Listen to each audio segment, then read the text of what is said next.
नमस्कार दोस्तों। तो आज हम टीपीए का एक अगला न्यू वीडियो लेकर आए हैं जिसमें हम 27 के बारे में बात करेंगे।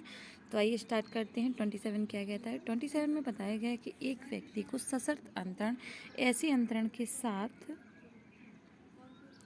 जो पूर्विक व्ययन के निष्फल होने पर दूसरे व्यक्ति के पक्ष में हो जाएगा।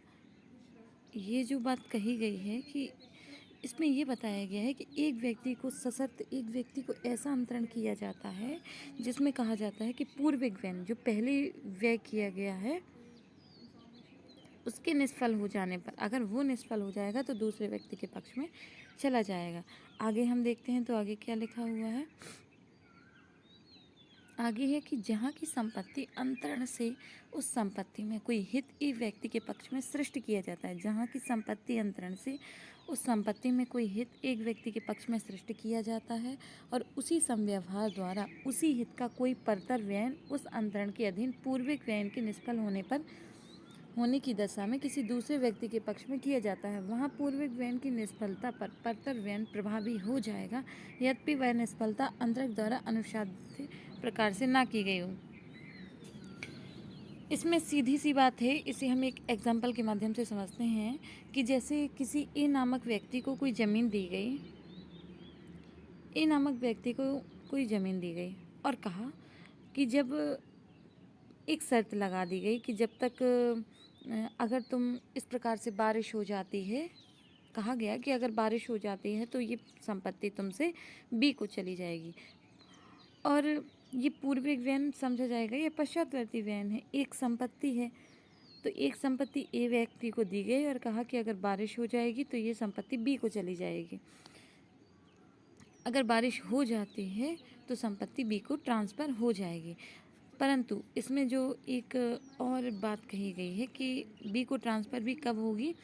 बी को ट्रांसफ़र होगी यदि जो अंतरण किया गया है, मतलब संपत्ति दी गई है तो जो एक ए व्यक्ति के पक्ष में निष्फल बनाया गया है वो अंतरक द्वारा जिसने शर्त लगाई है उसने जानबूझकर ही उस शर्त को खराब ना किया हो, मतलब उसने ऐसा कुछ ना किया हो कि जिस वजह से ए नामक व्यक्ति अपनी शर्त पूरी ना कर पाए, तो ये प्रावधान लागू हो जाएगा।